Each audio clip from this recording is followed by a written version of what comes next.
जो तुम इतने महंगे जामुन बेच रहे हो? भाई ये अभी अभी जंगल से आए हैं, बिल्कुल ताजे जामुन हैं। और वैसे भी अब तो जामुन के दाम भी बढ़ गए हैं। नहीं, अगर 20 रुपए किलो देना है तो दो, वरना मैं कहीं और से ले लूंगा। 20 रुपए ये तो बहुत ही कम है। ठीक है, तो तुम अपनी जामुन अपने पास रखो, मैं तो चला। ऐसा कहकर वो आदमी वहाँ से चला जाता है।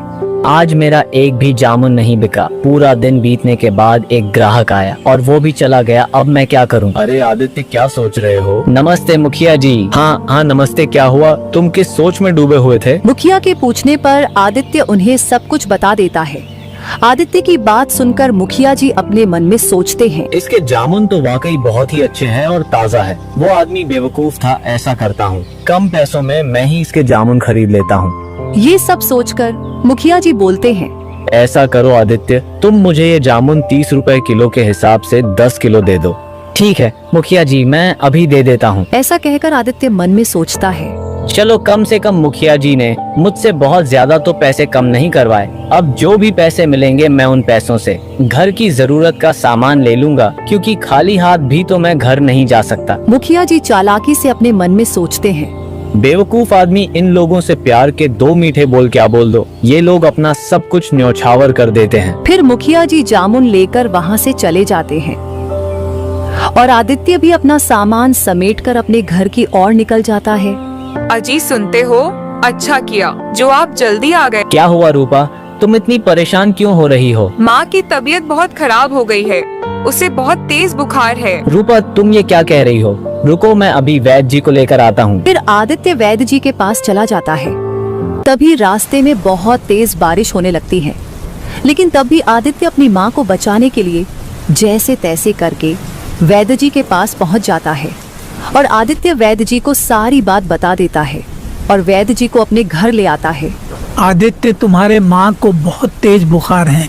ये सिर्फ एक दवा से ही ठीक हो पाएगा, मगर वो दवा बहुत महंगी है। उसमें जिन जड़ी बूटियों को डाला गया है वो आसानी से नहीं मिलता। वैद्य जी, आप पैसों की चिंता मत कीजिए, बस आप मेरी माँ को ठीक कर दीजिए। फिर वैद्य जी माँ को दवाई दे देते हैं और वैद्य जी अपने घर चले जाते हैं। सुनते हो जी, आपके पास इतने सारे पैसे कहाँ से आए? आज मुखिया जी ने मुझसे काफी ज्यादा जामुन खरीद लिए थे, ये पैसे वहीं से आए थे। इसका मतलब सारे पैसे माँ की दवाइयों पर लग गए। हाँ रूपा, अब मेरे पास कुछ भी नहीं है। फिर ऐसे ही कुछ दिन बीत जाते हैं और आदित्य की माँ ठीक हो जाती है और उधर आदित्य के जामुन की बिक्री दिन भर दिन कम होती जा रही थी। वो रोजाना केवल 20 या 40 रुपए ही कमा पाता था। तो फिर एक दिन रूपा बोलती है, अजी, सुनते हो? आज तो घर में कुछ भी खाने को नहीं है। तुम चिंता मत करो रूपा, मैं कुछ इंतजाम करता हूँ। बस भगवान आज अपनी सुन ले और मेरी सारी जामुन बिक जाए। ठीक है रूपा, मैं जामुन बेचने चलता हूँ। इतना कहकर आदित्य अपनी जामुन की टोकरी लेकर गांव में चला जाता है। जामुन ले लो, जामुन ताज़ा और मीठा जामुन।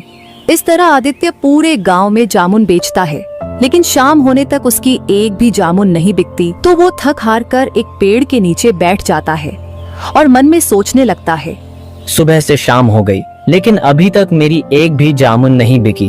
अब तो ये जामुन भी सड़ने लगी है। अब मैं क्या करूं? हे ईश्वर, मेरे जीवन की कठिनाइयां कब खत्म होगी? आदित्य ये सोच ही रहा था कि तभी वहाँ से एक साधु बाबा गुजरते हैं।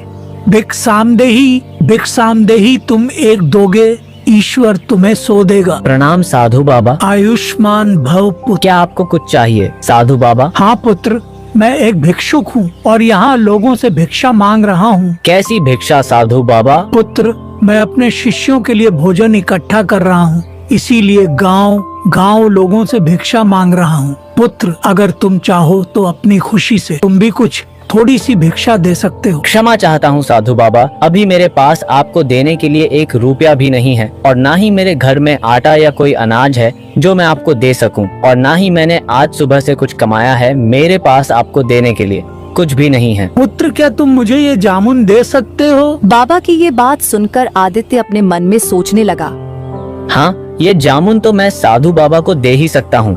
वैसे भी शाम हो गई है और इनके बिकने की उम्मीद भी नहीं है। वैसे भी ये खराब हो जाएंगे, इससे अच्छा है कि किसी के पेट में चले जाए तो ज्यादा अच्छा होगा। ये सोचकर आदित्य बोलता है, जी साधु बाबा, आप ये जामुन ले जाइए। आदित्य की बात मानकर साधु बाबा टोकरी से थोड़ी सी जामुन उठा लेते हैं।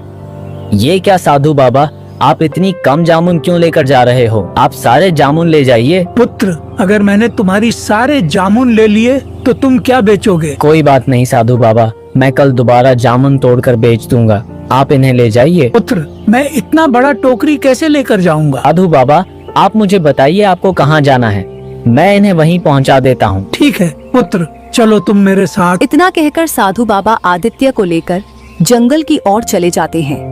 कुछ देर चलने के बाद वो उनकी कुटिया में पहुंच जाते हैं। धन्यवाद पुत्र। अरे बाबा, धन्यवाद की कोई बात नहीं है, ये तो मेरा फर्ज था। मेरा आशीर्वाद तुम्हारे साथ है, तुम सदैव खुश रहो। साधु बाबा, अगर आप बुरा न माने तो मैं आपसे एक बात पूछ सकता हूँ? पूछो पुत्र, क्या पूछना है तुम्हें? साधु बाबा, आपने जामुन तो ले लिए, लेकिन क्या आप लोगों को केवल खाने में जामुन ही खिलाएंगे? नहीं पुत्र, दरअसल मैंने सब्जी और अनाज तो पहले से ही जमा किया हुआ था और फिर मैं जामुन की ही तलाश में निकला था। साधु बाबा, ये तो बहुत ही अच्छा है, मेरे जामुन आपके काम आ जाएंगे। ठीक है बाबा, अब मैं चलता हूँ। पुत्र रुको, मैं तुम्हें कुछ देना चाहता हूँ। ये लो, इसका नाम रानी है। आज से ये चिड़िया तुम्हारा हुआ। चिड़िया पर मैं इसे कैसे ले सकता हूँ? ये तो आपका है। जब तुमने बिना किसी फायदे के मुझे अपनी पूरी जामुन की टोकरी दे दी तो मैं क्या तुम्हें एक चिड़िया भी नहीं दे सकता? साधु बाबा, मैं इस चिड़िया का क्या करूँगा? ये कोई आम चिड़िया नहीं है पुत्र, ये एक जादुई चिड़िया है। ये तुम्हारे भाग्य की चाबी है। जब तक ये तुम्हारे साथ रहेगी तब तक तुम्हारा भाग्य चमकता रहेगा, लेकिन ध्यान रहे इसकी सच्चाई किसी को पता नहीं चलनी चाहिए। फिर आदित्य रानी चिड़िया को लेकर अपने घर की तरफ निकल पड़ता है तो रास्ते में रानी चिड़िया बोलती है, आदित्य, साधु बाबा ने जो कहा उसका ध्यान रखना, ये बात किसी को पता मत लगने देना कि मैं एक जादुई चिड़िया हूँ। ठीक है दोस्त, मैं वादा करता हूँ मैं ये सच कभी किसी को नहीं बताऊंगा। इतना कहकर आदित्य रानी चिड़िया को अपने घर ले जाता है। अजी, आप इस चिड़िया को कहाँ से लेकर आए हो? रूपा, ये चिड़िया अब से हमारे साथ ही रहेगा। आप इस चिड़िया को घर क्यों लेकर आए हो? जी, पहले ही हमारे खाने के लाले पड़े हुए हैं, एक वक्त की रोटी भी मुश्किल से नसीब हो पाती है, ऊपर से आप इस चिड़िया को ले आए। कैसी बात कर रही हो रूपा? भला ये छोटी सी चिड़िया कितना खा लेगी? और रही बात खाने की, तो जो हम खाएंगे वही इसे भी खिला देंगे। आदित्य और रूपा बातें कर रहे थे कि तभी उन्हें आवाज आती है।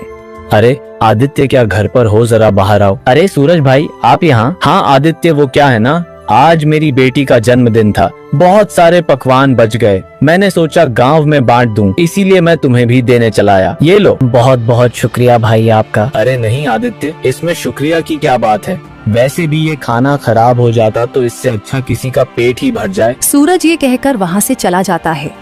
ये तो बहुत स्वादिष्ट पकवान है। देखो रूपा, मैंने कहा था ना कि जिसके भाग्य में जो लिखा होता है वो उसे मिल ही जाता है। तुम खामखा चिंता कर रही थी। देखो ये पकवान हमारे पास खुद चलकर आ गए। आज तो हम खाएंगे, स्वादिष्ट पकवान पर गाएंगे ईश्वर के गुणगान। फिर वो सब मिलकर खाना खाते हैं।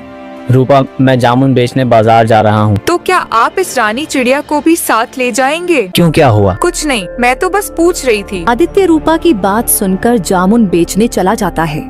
जामुन ले लो, जामुन, ताज़ा और मीठा जामुन। आदित्य, तुम्हारे जामुन तो बहुत अच्छे दिख रहे हैं, क्या भाव दे रहे हो? भाई जामुन 50 रुपए किलो है। अच्छा, एक काम करो, मुझे 4 किलो जामुन दे दो। वो आदमी बिना पैसे कम कराए आदित्य के सारे जामुन खरीद कर चला जाता है। वो देखते ही देखते आदित्य के सारे जामुन बिक जाते हैं। अरे वाह, आज तो मेरी सारे जामुन अच्छे दामों में बिक गई। अब मैं इन पैसों से माँ और रूपा के लिए अच्छे कपड़े और पकवान लेकर जाऊंगा। फिर आदित्य सब सामान लेकर अपने घर चला जाता है। अजी, ये सब क्या है? आज मेरी कमाई बहुत ही अच्छी हुई है, इसीलिए मैं तुम दोनों के लिए कपड़े और पकवान लेकर आया हूँ। और फिर इसी तरह दिन गुजरते हैं। दिन प्रतिदिन आदित्य की कमाई बढ़ती जाती है। फिर एक दिन उनके घर एक भोला नाम का एक व्यक्ति आता है। ये लो आदित्य भाई, तुम्हारे पैसे जो तुमने मुझे 6 महीने पहले दिए थे, मैं वापस करने आया हूँ। शुक्रिया भोला भाई। अरे शुक्रिया तो मुझे तुम्हारा करना चाहिए आदित्य, तुमने बुरे वक्त में मेरी मदद की थी, लेकिन ये पैसे लौटाने में मुझे थोड़ी देर हो गई, इसके लिए मैं माफी चाहता हूँ। भोला आदित्य के पैसे वापस करता है और वो वहाँ से चला जाता है। अजी, सुनते हो, ये अचानक से लोग हम पर इतने मेहरबान कैसे हो गए? पता नहीं क्यों मुझे ऐसा लगता है जब से ये रानी चिड़िया हमारे घर आई है तभी से हमारे भाग्य बदल गए हैं। रूपा, तुम खामखा क्या क्या सोच रही हो, ऐसा कुछ भी नहीं है। दूसरी तरफ आदित्य की तरक्की देखकर लोग जल भुन रहे थे। इस आदित्य के सारे जामुन चुटकियों में बिक जाते हैं और एक हम लोग हैं, सुबह से बैठे रहते हैं लेकिन हमारी एक भी फल नहीं बिकते हैं। अरे हाँ भाई, तुम बिल्कुल सही कह रहे हो। इससे पहले कि इस आदित्य की वजह से हमारा धंधा बंद हो जाए, हमें कुछ ना कुछ तो करना ही होगा। ऐसा करते हैं भाई, इसकी शिकायत अपन मुखिया जी से करते हैं, बाकी वो खुद ही देख लेंगे। ना कहकर वो दोनों मुखिया जी के पास जाते हैं। मुखिया जी नमस्ते। नमस्ते कहो, कैसे आना हुआ? मुखिया जी, हम आपको एक बहुत ही जरूरी बात बताने आए हैं। बताओ कैसी जरूरी बात है? मुखिया जी, हमारे गांव का जो आदित्य है वो दूसरों के खेतों में जामुन चोरी करके बेच रहा है। ये तुम क्या कह रहे हो? हम सच कह रहे हैं मुखिया जी, हमने उसे अपनी आंखों से खुद देखा है। ठीक है, अगर ऐसी बात है तो मैं आदित्य को इसकी सजा जरूर दूंगा। वो दोनों आदमी मुखिया जी को आदित्य के खिलाफ भड़काकर वहाँ से चले जाते हैं। मैंने तो आदित्य को बहुत ही सीधा समझा था, मगर ये तो मुझसे भी ज्यादा चालाक निकला। मुझे इसके बारे में पता लगाना होगा। आज रात ही मैं आदित्य के यहाँ जाकर इस बात का पता लगाऊंगा। फिर रात होने पर मुखिया जी चुपचाप आदित्य के आंगन में आ जाते हैं और उसके घर की खिड़की के पास खड़े हो जाते हैं। सुनो जी, आपको मेरी कसम है, मुझे बताइए आखिर हमारे भाग्य के बदलने के पीछे क्या बात है? मुझे सच्चाई जाननी है। रूपा के कसम देने पर आदित्य सारी सच सच बात बता देता है। अरे वाह, ये तो बहुत ही खुशी की बात है। उन दोनों की ये सारी बातें मुखिया जी सुन लेते हैं। ओह, तो इसका मतलब ये है कि इस चिड़िया के हाथ में ही आदित्य के भाग्य की चाबी है। अगर मैं इस चिड़िया को अपने साथ ले जाऊं तो मेरा भाग्य भी बदल जाएगा। फिर अगले दिन सुबह होने पर मुखिया जी उन आदमियों के साथ आदित्य के यहाँ पहुँच जाते हैं।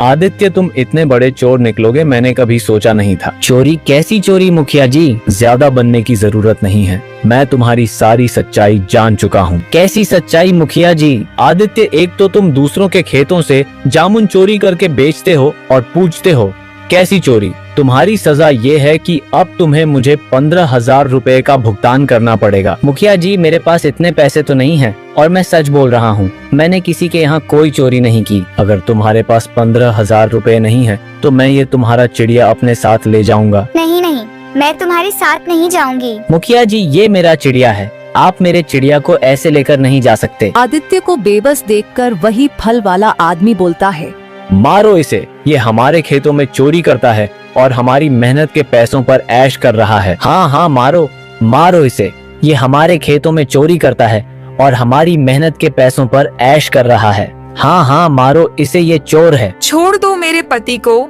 ये निर्दोष है, इन्होंने कुछ नहीं किया है। सभी की ऐसी बातें सुनकर मुखिया जी आदित्य को छोड़ देते हैं और अपने मन में सोचते हैं, बेवकूफ इंसान, अब मैं इसके चिड़िया से अपने भाग्य को बदलूंगा। फिर ऐसे ही कुछ दिन बीत जाते हैं। रानी चिड़िया के चले जाने से आदित्य की हालत पहले से भी बदतर हो जाती है। सुनिए जी, हमारे पास तो अब खाने के लिए कुछ भी नहीं है। अब तो हमारी पहले की तरह जामुन बिकना भी बंद हो गई है। ईश्वर पर भरोसा रखो रूपा, वो कोई ना कोई रास्ता जरूर निकालेंगे। और उधर सुनो चिड़िया, अब से तुम मेरे साथ ही रहोगे और मैं ही तुम्हारा मालिक हूँ, समझे? नहीं, मेरा मालिक आदित्य है और वो मेरी दोस्त है। मुखिया जी चिड़िया से बातें कर ही रहे थे कि तभी उनके पास व्यापारी आता है। अरे रमेश भाई। हाँ मुखिया जी, मैं यहाँ एक काम से आया हूँ। कहिए क्या काम है? असल में मैं इस गांव को छोड़कर जा रहा हूँ और यहाँ मेरी बहुत सी जमीनें हैं जिन्हें मुझे बेचना है। तो मैं इसमें आपकी क्या मदद कर सकता हूँ? यही कि अगर आप मेरी सारी जमीनें खरीद ले तो बहुत अच्छा होगा, क्योंकि आपके सिवा इस गांव में मेरी इतनी सारी जमीनें कोई नहीं खरीद सकता। फिर मुखिया जी उस व्यापारी की जमीनों को कम कीमत पर खरीद लेते हैं और कुछ दिनों में उन जमीनों को 2 गुनी कीमत में बेच देते हैं। अरे वाह, ये चिड़िया तो वाकई किस्मत की चाबी है। मुझे इसे सबसे छुपा कर रखना होगा, वरना इसे कोई भी लेकर जा सकता है। फिर ऐसे ही कुछ दिन बीत जाते हैं तो एक दिन मुखिया जी सिर्फ पिंजरे का गेट खुला ही रह जाता है और चिड़िया मौका पाते ही वहां से उड़ जाते हैं। जब थोड़ी देर बाद वह मुखिया जी आते हैं तो पिंजरे को खाली देखकर वो हैरान हो जाते हैं। अरे ये क्या, वो चिड़िया कहाँ चला गया? अभी सरपंच जी उस चिड़िया को ढूंढ ही रहे थे कि तभी वही व्यापारी वहां आता है। मुखिया जी, आपने चालाकी से मेरी सारी जमीनों को कम कीमत पर हड़प लिया। मैं आपको नहीं छोड़ूंगा। मैं आपकी सारी सच्चाई गांव वालों को बताऊंगा। नहीं, ऐसा मत करो, मैं बर्बाद हो जाऊंगा। मैं तुम्हें तुम्हारे सारे पैसे देने के लिए तैयार हूँ। इतना कहकर मुखिया जी उस व्यापारी के पूरे पैसे उसे दे देते हैं। पैसे लेकर व्यापारी वहां से चला जाता है। मैंने आदित्य का चिड़िया छीनकर उसके साथ बहुत बुरा किया। शायद मुझे आज उसी पाप की सजा मिली है। और दूसरी तरफ अजी, आप कहाँ जा रहे हो? मैं जंगल की तरफ जा रहा हूँ। रूपा, बस थोड़ी देर में आता हूँ। इतना कहकर आदित्य जंगल की ओर निकल जाता है। प्रणाम साधु बाबा। आयुष्मान बाहुपुत्र। साधु बाबा, मैं यहाँ आपको कुछ बताने आया हूँ। मैं जानता हूँ पुत्र, तुम्हारे साथ क्या हुआ है। मगर कैसे बाबा? मैंने बताई है। रानी, तुम्हें तो मुखिया ले गए थे ना? हाँ दोस्त, मगर मैं उसके कैद से भाग आया। रानी चिड़िया आदित्य को सारी बात बता देता है। आदित्य, मैंने तुम्हें इसीलिए मना किया था कि जादुई चिड़िया के बारे में तुम किसी को पता मत चलने देना, वरना सभी इस चिड़िया के पीछे पड़ जाएंगे। क्षमा कीजिए साधु बाबा, मुझसे गलती हो गई।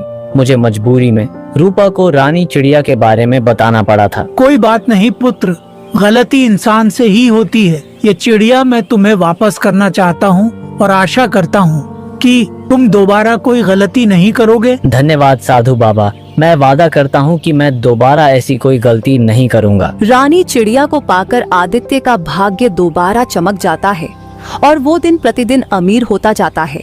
रतनपुर गांव में एक रमेश नाम का जमींदार रहता था, जिसके पास धन दौलत की कोई कमी नहीं थी, लेकिन वो घमंड में हमेशा चूर रहता था, जिस वजह से पूरे गांव वाले उससे परेशान रहते थे।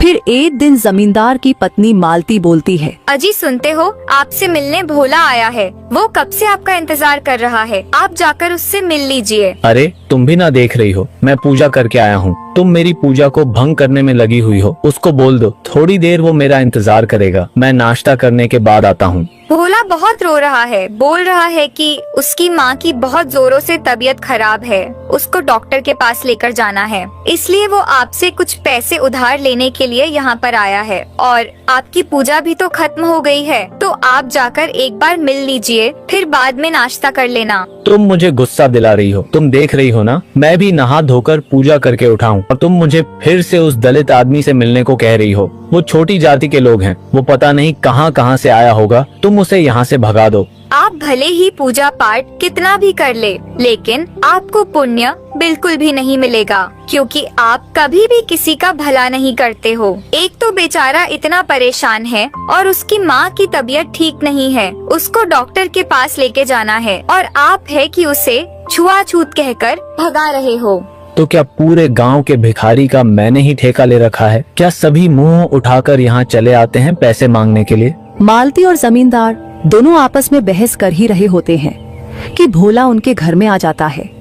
ये देखकर जमींदार को बहुत गुस्सा आ जाता है और वो गुस्से से भोला को कहता है, तुम्हारी हिम्मत कैसे हुई मेरे घर में घुसने की? चलो बाहर निकलो, जल्दी गेट से बाहर निकलो।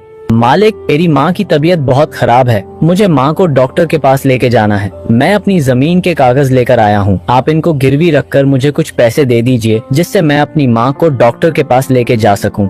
क्या कहा तुमने? तुम्हारे पास जो जमीन थी, वो जमीन तुम पिछली बार ही आकर गिरवी रखवा कर गए थे। इस बार कौन सी जमीन के कागज लेकर आए हो? हाँ मालिक, आप बिल्कुल सही कह रहे हो, लेकिन मालिक मैं इस बार मेरे घर के कागज लेकर आया हूँ। अच्छा, तो तुम अपने घर के कागज गिरवी रखवाना चाहते हो? ठीक है, मैं तुम्हें इस पर सिर्फ 5,000 रुपये ही दे सकता हूँ, वो भी मुझे 15 दिन के अंदर वापस चाहिए, वो भी ब्याज समेत। अगर तुमने ये पैसे 15 दिन के अंदर नहीं लौटाए तो मैं तुम्हारे घर पर कब्जा कर लूंगा। अगर तुम्हें ये मेरी शर्त मंजूर है तो मैं तुम्हें पैसे देने के लिए तैयार हूँ। मालिक, मैं 15 दिन में इतने सारे पैसे आपको कैसे दे सकता हूँ? मेरे पास तो कोई आमदनी भी नहीं है जो मैं आपको 15 दिन में ही पैसे वापस दे सकूं। आप दया कीजिए इस गरीब पर मालिक। मैंने यहाँ कोई धर्मशाला नहीं खोल रखी जो सभी की मदद करता रहूं। अगर तुम्हें मेरी शर्त मंजूर है तो मैं तुम्हें अभी पैसे दे देता हूँ, नहीं तो तुम यहाँ से जा सकते हो। नहीं मालिक, अगर मैं पैसे लेकर नहीं गया तो मेरी माँ मर जाएगी। दया करके आप ये कागज ले लीजिए और मुझे पैसे दे दीजिए।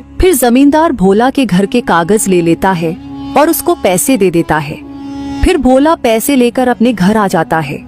घर जाकर भोला अपनी माँ से कहता है, सुनती हो माँ, मैं पैसे लेकर आ गया हूँ। अब तुम जल्दी से तैयार हो जाओ, हम दोनों डॉक्टर के पास चलते हैं। अरे बेटा, तुम इतने सारे पैसे कहाँ से लेकर आए हो? हमारे पास तो एक फूटी कौड़ी भी नहीं थी। अरे माँ, ये पैसे मैं जमींदार साहब से लेकर आया हूँ। जमींदार साहब को अपने घर के कागज गिरवी रखकर। हे भगवान, ये तुमने क्या कर दिया? सारी जमीन तो पहले ही गिरवी रखकर उस जमींदार के नाम कर दिया। अब हमारे पास तो सिर्फ ये घर ही बचा था और तुमने इसे भी गिरवी रख दिया। तो मैं क्या करता माँ, तुम्हें यूं ही मरने देता। माना मेरे पास पैसे नहीं है, पर मैं अपनी माँ को पैसों के लिए मरता हुआ नहीं देख सकता। अगर तुम ठीक हो जाओगी तो पैसे हम दोबारा कमा लेंगे। वो दोनों माँ बेटे ऐसे बातें कर ही रहे होते कि तभी उनके दरवाजे पर एक साधु बाबा आ जाते हैं। कोई घर में है? साधु बाबा की आवाज सुनकर सुमित्रा घर के बाहर जाती है। कहिए साधु बाबा, मैं आपकी क्या सहायता कर सकती हूँ? माँ जी, कुछ खाने को है तो मुझे दे दो, बड़ी जोर से भूख लग रही है। बाबा, मेरे घर में खाने को कुछ भी नहीं है, सिर्फ एक रोटी है। अगर आप बुरा ना माने तो मैं वो लाकर आपको दे दूँ। कोई बात नहीं माँ जी, भरपेट खाना खाना जरूरी नहीं होता है। हम साधुओं के लिए कोई प्यार से एक निवाला दे दे, वही काफी है। फिर साधु बाबा सुमित्रा के हाथ से एक रोटी भिक्षा में लेकर आगे की तरफ चले जाते हैं।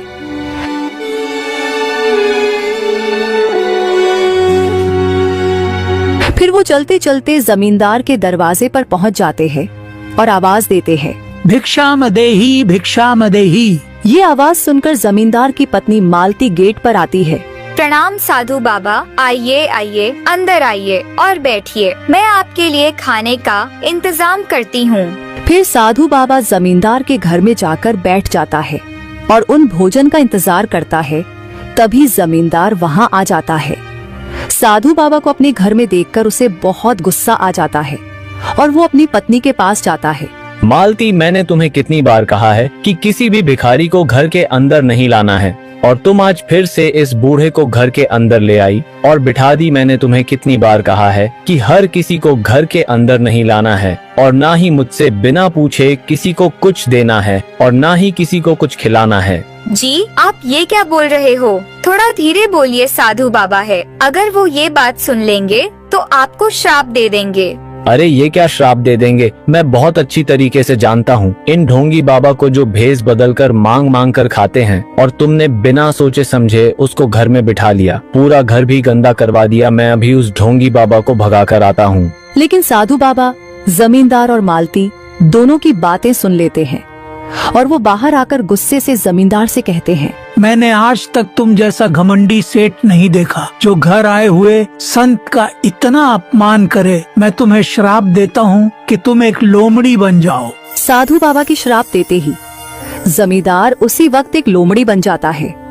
ये देखकर उसकी पत्नी मालती बहुत परेशान हो जाती है। साधु बाबा, इनको क्षमा कर दीजिए। आप अपना श्राप वापस ले लीजिए। मेरा इस दुनिया में इनके सिवा और कोई भी नहीं है। इनसे जाने अनजाने में गलती हो गई। इन्हें आपके बारे में नहीं पता था। आप इन्हें माफ कर दीजिए। मुझे क्षमा कर दीजिए। मैं अब कभी भी साधु या गरीब व्यक्ति का अपमान नहीं करूँगा। मुझे आप पहले जैसा कर दीजिए। मैं अपना श्राप वापस नहीं ले सकता, लेकिन मैं इसका तुम्हें तोड़ जरूर बता सकता हूँ। जब तुम किसी नेक इंसान के घर में खाना खाओगे तो तुम थोड़ा ठीक हो जाओगे। दूसरा, जब तुम किसी गरीब इंसान की या जरूरतमंद की मदद करोगे तो तुम आधा ठीक हो जाओगे। और तीसरा, जब तुम किसी भले साधु या पंडित का जूठन खाओगे तो तुम पूरी तरह से ठीक हो जाओगे। ऐसा कहकर साधु बाबा वहाँ से चले जाते हैं और वो लोमड़ी भी गांव के बड़े से पेड़ के नीचे बैठ जाता है। वो किसी के आने का इंतजार करता है। तभी थोड़ी देर बाद वहाँ से घनश्याम सेठ गुजरता है और वो लोमड़ी को देखकर कहता है, अरे यार, ये कितना गंदा है, मेरे कपड़े गंदे हो जाएंगे। इसे भगाओ यहाँ से जल्दी से। जंगली जानवर कहीं का पता नहीं कहाँ से चले आते हैं। चल भाग जा यहाँ से। फिर घनश्याम सेठ का आदमी जैसे ही लोमड़ी को मारने के लिए आगे बढ़ता है तो वो लोमड़ी वहाँ से भाग जाता है। ये सब मेरे कर्मों का ही फल है। मैं भी सभी के साथ ऐसा ही करता था। अगर मैं ऐसा किसी के साथ नहीं करता तो आज मेरे साथ भी ऐसा नहीं होता। हे भगवान, मुझे माफ कर दो। अब मैं कभी भी किसी के साथ ऐसा नहीं करूँगा। फिर लोमड़ी चलते चलते गांव में भोला के घर के बाहर आ जाता है। भोला और उसकी माँ दोनों दिल के बहुत ही नेक इंसान थे। वो अपने घर पर आए हर एक पशु पक्षी को खाना दिया करते थे, भले ही उसकी माँ बीमार क्यों न हो। अरे ये तो भोला है जिसे मैंने अपने घर के अंदर भी नहीं आने दिया था। काश मैं ऐसा नहीं करता और सभी ब्राह्मण और गरीब मजदूर लोगों की मदद करता और उसके बदले उनसे कुछ नहीं लेता तो आज मेरी ये हालत नहीं होती। लेकिन सुना है भोला की माँ सभी को खाना देती है। मैं भी जाकर देखता हूँ, शायद मुझे भी दे दे तो मेरा थोड़ा श्राप ठीक हो जाएगा। देखता हूँ कि कब भोला की माँ बाहर आकर खाना डालती है। फिर लोमड़ी वहीं बैठकर इंतजार करने लगता है।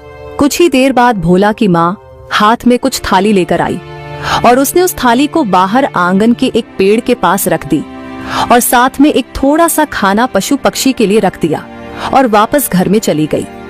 भोला के माँ के अंदर जाते ही लोमड़ी ने वहां आकर रखा हुआ खाना खा लिया।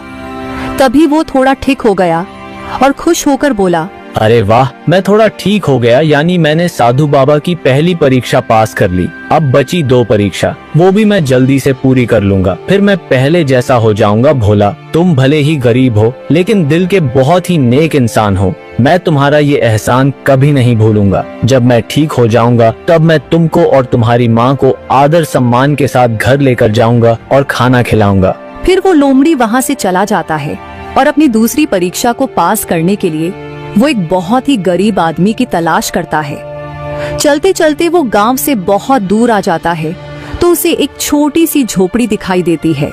लगता है मैं जिस गरीब व्यक्ति की तलाश कर रहा था वो शायद इसी झोपड़ी में रहता है। मुझे वहां जाकर देखना चाहिए। ऐसा कहकर लोमड़ी झोपड़ी के पास जाता है और उसकी छत पर जाकर बैठ जाता है तो उसे अंदर से आवाज सुनाई दी, अरे ये आप क्या कर रहे हो जी? यहाँ तो खाने के लाले पड़े हैं और आप ये रोज रोज पंछियों के लिए अनाज के दाने रख रहे हो। घर में सिर्फ 2 मुट्ठी चावल थे, उसमें से आप 2 मुट्ठी कटोरियों में रख दिए।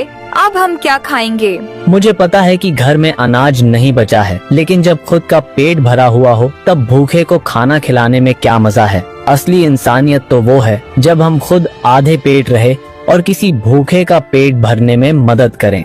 लेकिन हम ही क्यों जी, दुनिया में करोड़ों लोग हैं, वो भी पक्षियों और जानवरों के बारे में सोच सकते हैं। एक हमने ही ठेका नहीं ले रखा है। अगर हर कोई यही सोचे तो इस दुनिया से इंसानियत का नामो निशान ही मिट जाएगा। एक बात बताओ, ये पंछी जानवर गांव और शहर में क्यों आते हैं? क्योंकि हम इंसानों ने इनके रहने खाने की जगह छीन ली है। पहाड़ तोड़कर, नदी जंगल को पीछे हटाकर वहाँ पर सड़कें और ऊंची ऊंची इमारतें बना दी हैं। पेड़ काटते समय किसी ने ये भी नहीं सोचा कि इन पेड़ों पर पंछियों का बसेरा होगा। पेड़ पर लगने वाले फलों से वो भूख मिटाते होंगे। सबको सिर्फ अपनी ही तरक्की चाहिए, फिर चाहे किसी का भी घर टूट जाए। लेकिन मैं ऐसा नहीं सोचता। कुदरत ने जितना हक हमको दिया है यहाँ रहने का, उतना ही हक इन सभी जीवों को भी दिया है। हमारा क्या है, हम तो बूढ़े हो जाएंगे पता नहीं, और कितनी जिंदगी बाकी है। लेकिन जब तक मैं जिंदा हूँ मैं इन्हें खाना खिलाता रहूंगा और उनकी मदद करता रहूंगा। मुझे ऐसा करके बहुत अच्छा लगता है। भले ही मेरे पास कुछ खाने को हो या ना हो, लेकिन जितना भी है मैं इन्हें मेरे हिस्से में से आधा हिस्सा जरूर दूंगा। लेकिन मैं इन्हें कभी भूखे पेट नहीं रखूंगा। अच्छा, आपकी जो मर्जी है वो करिए, लेकिन आप भूखे पेट कैसे रहेंगे? क्योंकि आपको दवाई भी तो खानी है। अगर आप दवाई नहीं खाएंगे तो फिर से आपकी तबीयत खराब हो जाएगी और घर में इसके अलावा कुछ भी नहीं है। ये बात सुनकर लोमड़ी खुद से बोलता है, ये कितना नेक इंसान है, खुद की तबीयत खराब होने पर भी पशु पक्षी को खाना खिला रहा है। इससे बढ़कर नेक इंसान कोई हो ही नहीं सकता। मुझे इनकी मदद करनी होगी। मुझे इनके लिए खाने के लिए कुछ इंतजाम करना होगा। फिर लोमड़ी वहाँ से जंगल की तरफ चला जाता है। लोमड़ी जंगल से कुछ फल तोड़कर उस गरीब किसान के आंगन में रख देता है और जाकर छत पर बैठ जाता है। तभी थोड़ी देर बाद राघव की पत्नी बाहर आती है और इतने सारे फल देखकर हैरान हो जाती है। हे जी, सुनते हो, यहाँ आंगन में इतने सारे फल कहाँ से आए? फिर राघव घर के बाहर आता है। अरे ये तो सच में इतने सारे फल हैं, कहाँ से आए ये सभी? अभी मैं यहाँ चिड़िया को दाना डालकर गया था, तब तो यहाँ कोई फल नहीं था। लगता है कोई यहाँ रख कर गया है। देखो भाग्यवान, मैं कहता था ना, अच्छाई का फल हमेशा मिलता है। देखो हमने अपना पेट काट कर इन पंछी को खाना डाला और ऊपर वाले ने किसी के हाथों हमारे लिए खाना भिजवा दिया। ये तो बहुत ही खुशी की बात है। मुझे तो विश्वास ही नहीं हो रहा। आप सही कहते थे, हमें हमेशा भलाई करते रहना चाहिए। ऊपर वाला सब देख रहा है। फिर वो दोनों पति पत्नी फल लेकर खाने लगते हैं। वो दोनों जैसे ही फल खाते हैं तो लोमड़ी आधा इंसान और आधा लोमड़ी बन जाता है।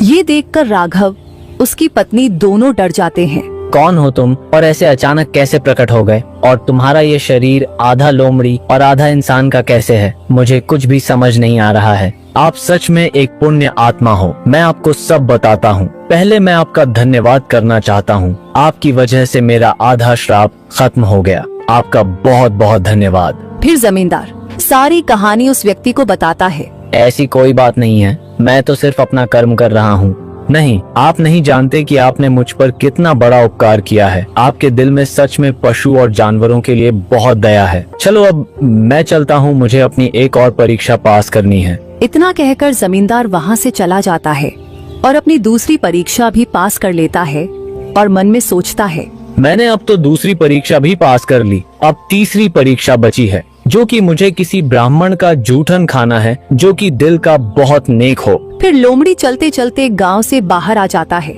पर उसे किसी ब्राह्मण का घर नहीं देखता। वो चलते चलते जंगल में चला जाता है।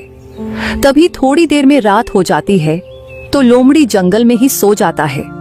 फिर अगले दिन सुबह होते ही लोमड़ी फिर से ब्राह्मण की तलाश में निकल पड़ता है। आज कैसे भी करके मुझे ब्राह्मण का झूठा खाना ही होगा, नहीं तो मैं ऐसे ही रह जाऊंगा। मैं एक काम करता हूँ, आज मैं फिर से गांव की तरफ जाता हूँ। वहाँ पर किसी न किसी घर में झूठा खाना मुझे मिल ही जाएगा। लोमड़ी चलते चलते गांव की तरफ चला आता है और उसको देखकर पूरे गांव वाले भागने लगते हैं। अरे मारो मारो इसको, आधा लोमड़ी और आधा इंसान आ गया है। ये तो कोई शैतान लग रहा है। नहीं नहीं, मुझे मत मारो, मैं कोई शैतान नहीं हूँ। मुझे साधु बाबा ने श्राप दिया है, जिस वजह से मैं ऐसा हो गया हूँ। मैं किसी को कोई नुकसान नहीं पहुँचाऊंगा। मुझे जाने दो, मुझ पर दया करो। इतना कहकर लोमड़ी वहाँ से चला जाता है और कोई गांव वाला उसको नहीं मारता। फिर वो जाते जाते पंडित के वहाँ पहुँच जाता है। वो पंडित घर के बाहर ही उसके झूठे बर्तन रखकर अंदर चला जाता है। ये देखकर लोमड़ी बहुत खुश होता है। फिर लोमड़ी उस थाली में से बचा हुआ खाना खा लेता है और पूरी तरह से ठीक हो जाता है। ये देखकर वो बहुत खुश होता है। अरे पंडित जी, घर से बाहर आइए, मुझे आपसे कुछ कहना है। फिर पंडित घर के बाहर आता है। अरे भाई, कौन हो तुम और मेरे आंगन में क्या कर रहे हो? तुम तो कोई बड़े आदमी लग रहे हो, और मेरे यहाँ पर कैसे आना हुआ? पंडित जी, मुझे आपका धन्यवाद करना था। आपकी वजह से मेरा श्राप पूरी तरह से ठीक हो गया है। आपका बहुत बहुत धन्यवाद। और मैं आपको आपके परिवार के साथ आमंत्रित करता हूँ। आप मेरे घर पे आइए और भोजन ग्रहण कीजिए। ठीक है, मैं अवश्य आऊँगा। फिर जमींदार वहाँ से सीधा भोला के घर जाता है। जमींदार को देखकर भोला और उसकी माँ डर जाती है। भोला, तुम और तुम्हारी माँ दोनों आज शाम को मेरे घर आना, मुझे तुम दोनों से कुछ कहना है। मालिक, मेरे पास पैसों का इंतजाम नहीं हुआ। कृपा करके आप मुझे कुछ दिनों की और मोहलत दे दीजिए। मैं आपके पूरे पैसे वापस दे दूंगा। हाँ बेटा, हम दोनों को 10 दिन की मोहलत और दे दो। हम दिन रात मेहनत करके तुम्हारे पाई चुका देंगे, लेकिन तुम मेरे बेटे को छोड़ दो। आप चिंता मत कीजिए, मैं इस बारे में आपसे बात नहीं कर रहा हूँ। मैं आपकी जमीन के सारे कागज और घर के सारे कागज वापस दे दूंगा। इसीलिए मैं आप दोनों को अपने घर बुला रहा हूँ। इतना कहकर जमींदार अपने घर के लिए निकल जाता है।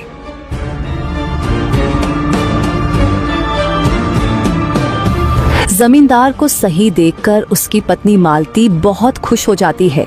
देखो भाग्यवान, मैं बिल्कुल ठीक हो गया हूँ और तुम मुझे माफ कर दो। मैं तुम्हें हमेशा दान धर्म करने से रोका करता था। आज से मैं तुम्हें दान धर्म करने के लिए कभी नहीं रोकूंगा। अब मुझे सब समझ आ गया है। इस दुनिया में दान धर्म से बड़ी चीज और कोई नहीं है। इंसान के साथ ऊपर केवल उसके कर्म ही जाते हैं। मैं भी अब सब गरीब के जमीनों के कागज उन्हें वापस लौटा दूंगा और आज से रोज गरीब ब्राह्मणों को भोजन कराया करूंगा। तो दोस्तों, हमें इस कहानी से यही सीख मिलती है कि हमें कभी भी घमंड नहीं करना चाहिए और जरूरतमंद लोगों की हमेशा मदद करनी चाहिए।